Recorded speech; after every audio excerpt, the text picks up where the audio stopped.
speaking means stepping out of yourself.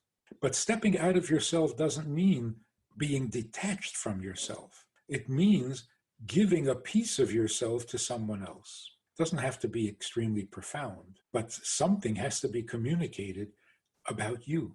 We have a Sunday night program for VIPs that you might be interested in. It's informal, it's questions and answers, it's conversation. It's really relaxed, it's really pleasant, enjoyable, informative, and kind of community-like. Just conversation, casual, laid back, unscripted.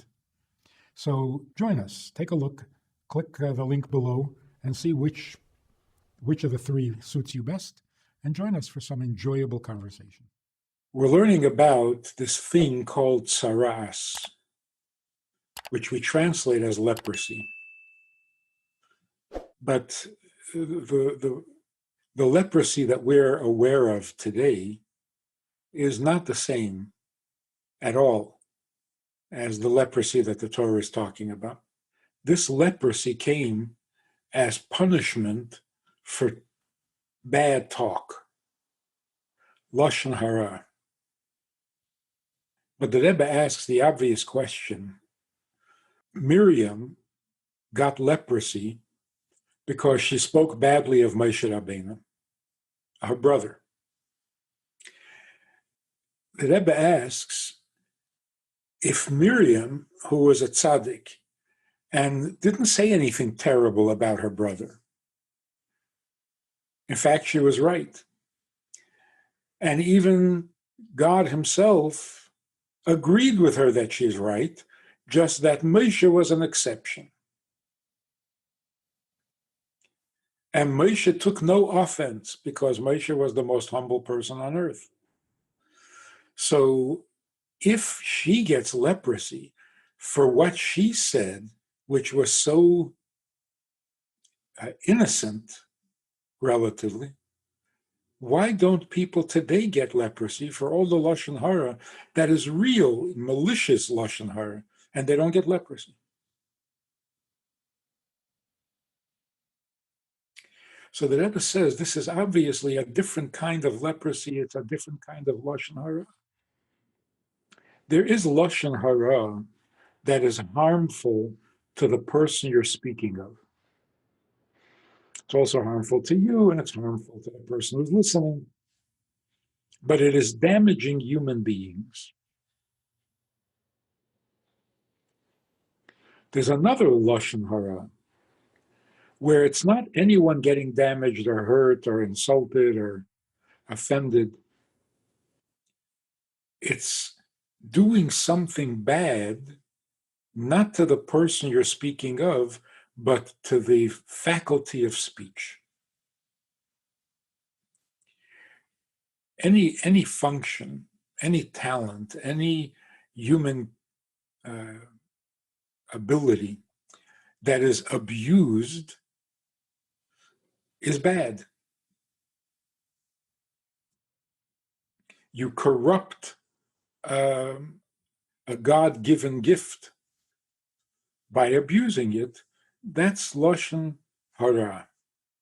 Using your lashon, using speech in a way that it is not appropriate for speech.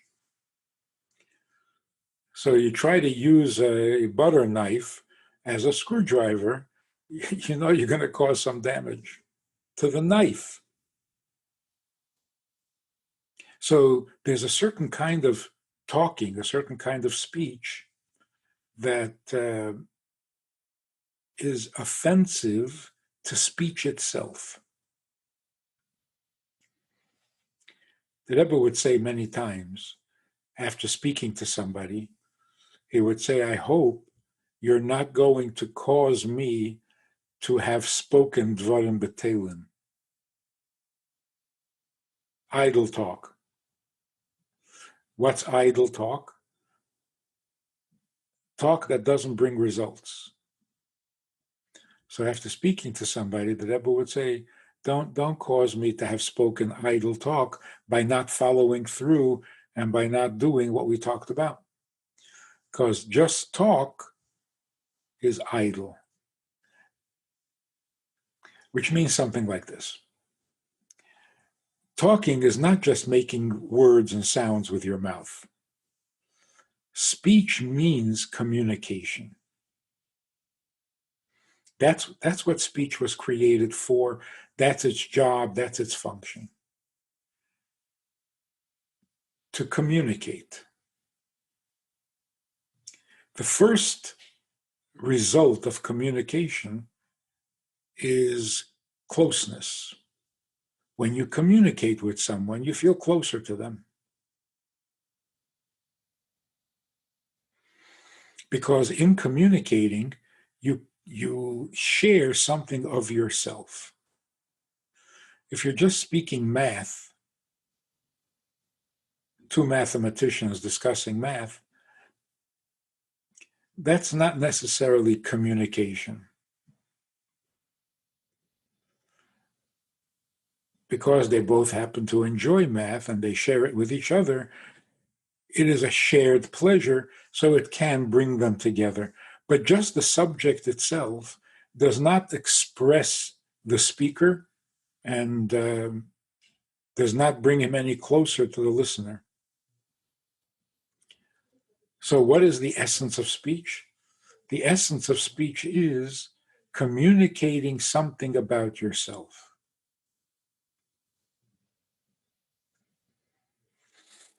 So thought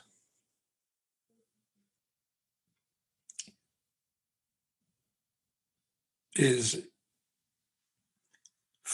purely for yourself.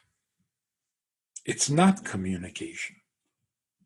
And that's why thinking something complimentary about somebody, but not telling him, does not bring you any closer. Because in thought, you're living in your own world. You're not sharing any part of yourself. When you're thinking out loud, you're still not sharing anything about yourself because you're living in the world of your own thoughts. Speaking means stepping out of yourself. But stepping out of yourself doesn't mean being detached from yourself. It means giving a piece of yourself to someone else. It doesn't have to be extremely profound, but something has to be communicated about you. You reveal yourself in speech. And that's what we read in the Haggadah, which we will soon be doing. Chacham mahu omer. What does the wise son say? Rasha mahu omer. What does the wicked son say? And so on. You can also read it, Rasha mahu. The Rasha, what he is, omer, he says. Chacham mahu omer. What he is, he says. In other words, in their question, in their speech, who they are is revealed. That's called communication. That is the art of speech.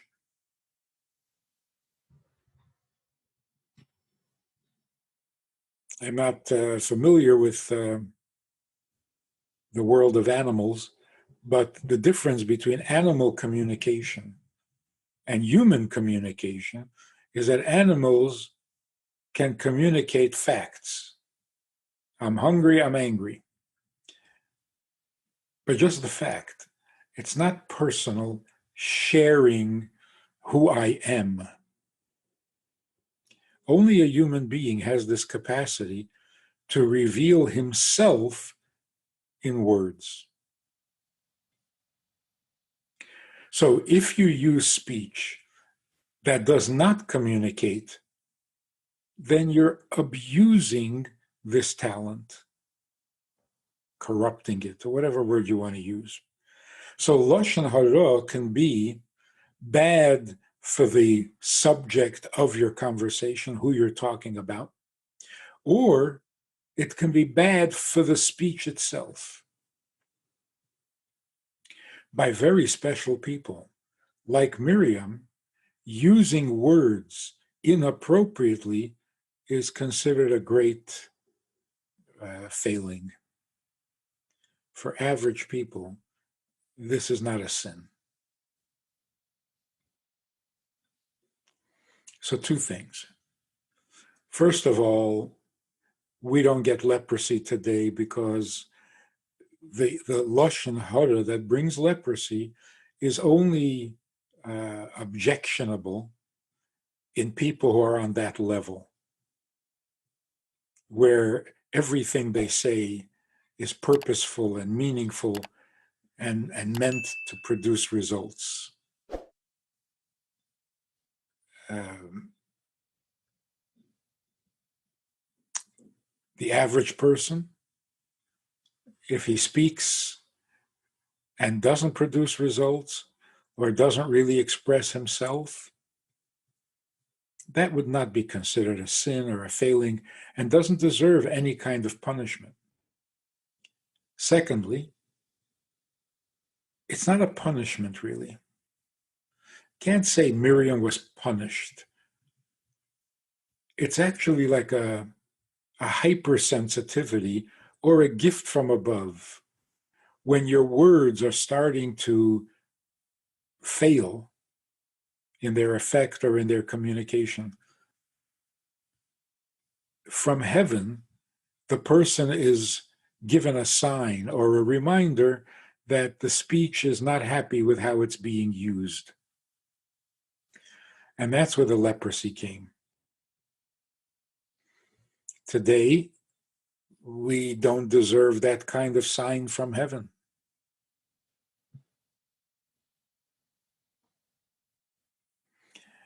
And number three, it's not leprosy the way we think it is. Today, leprosy is a very serious disease. It's a horrible disease. Back then, it was simply a spot on your skin. It's like a little sign from heaven.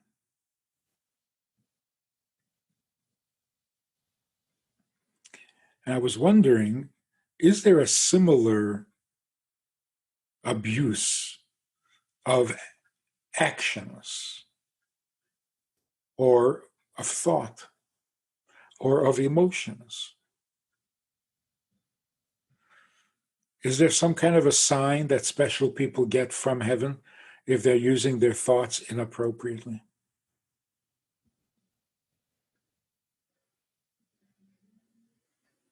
If they're using action inappropriately?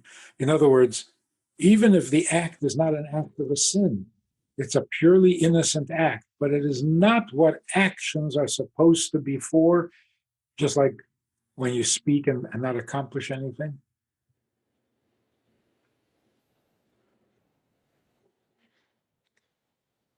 I haven't found anything. Of course, we're told that sitting around wasting time is a sign of wickedness. Idle people. But is wasting time the abuse of your talents or the abuse of time itself? So idle talk is the abuse of speech, but idle waste of time is not the abuse of actions, because it's an inaction, it's the abuse of time. Thoughts, obviously, thoughts are much more sensitive than action or speech, and therefore the way you think is crucial to who you are and how you make it through life. So that even if the thought is not vulgar or sinful or evil, we have to be careful how we use our thoughts. I don't know of any sign from heaven, but certainly there are thoughts that are encouraging and there are thoughts that are depressing. So this is what this week's parsha is talking about, the different kinds of leprosy and how do you measure it and how do you. It was a divine gift back in those days when people were on such a high level where if they were slightly abusing a gift, a faculty that God gave, God would send them a little reminder to get them back on track. What's amazing, which we have to keep reminding ourselves, there is nothing in the Torah that is ordinary. Yeah, you talk lashon hara, you say bad things about people, and you spread gossip and slander and so on. You're going to get punished with leprosy. There's, there's always more to the story than that. And when we find it, it feels so right. It's eye-opening. It's a pleasure to the soul to hear the soulful side of every idea, halacha, commandment, story in the Torah.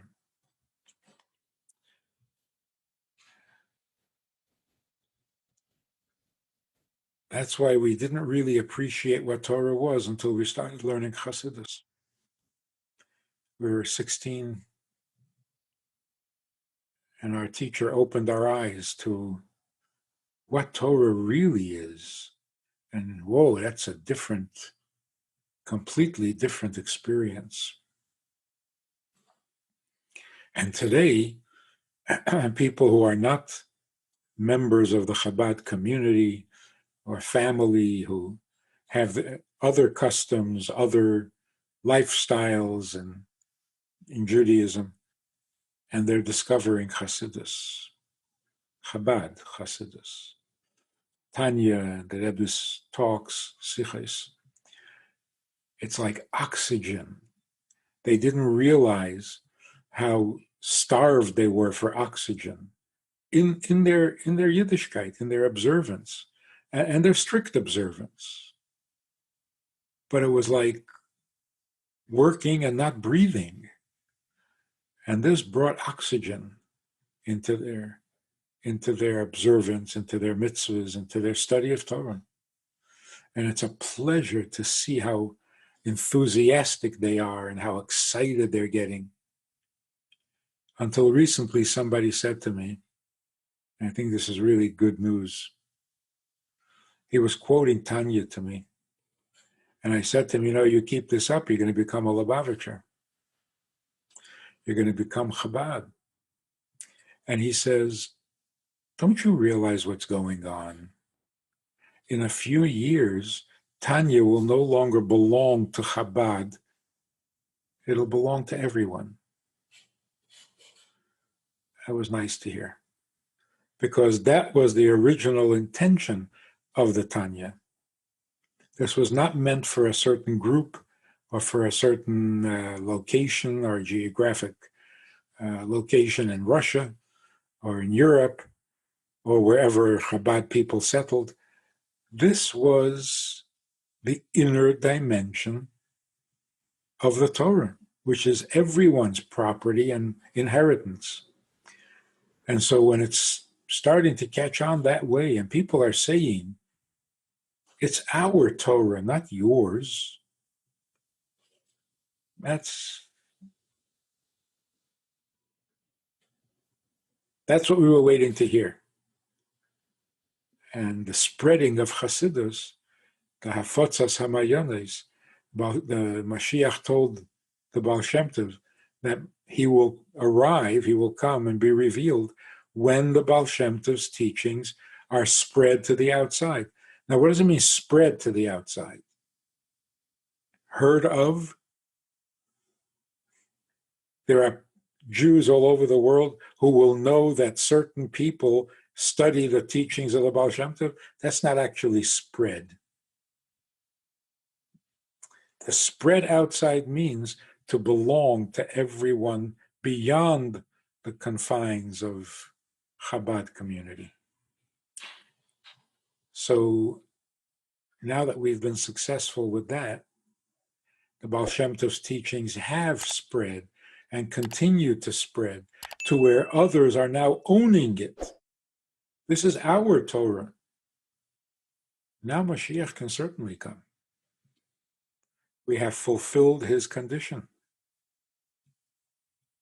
So maybe a few more Jews have to catch on and tip the scale. But certainly the condition is being met. Chassidus is spread way beyond the Chabad community. In fact, the Chabad community itself is starting to shed its borders. What is a Chabad community? Who belongs in the Chabad community? Every Jew of every background, of every culture, of every country, of every tradition. It has become universal. Non-Jews who frequent Chabad houses, they call themselves Chabad. Chabad non-Jews. It is very encouraging. If you enjoyed this conversation or this topic, and you're looking for more information, or you want to hear it again from another angle, there's a way to do that. And that is in this book. It's all there. Order it from Amazon. You can read it, reread it, and share it.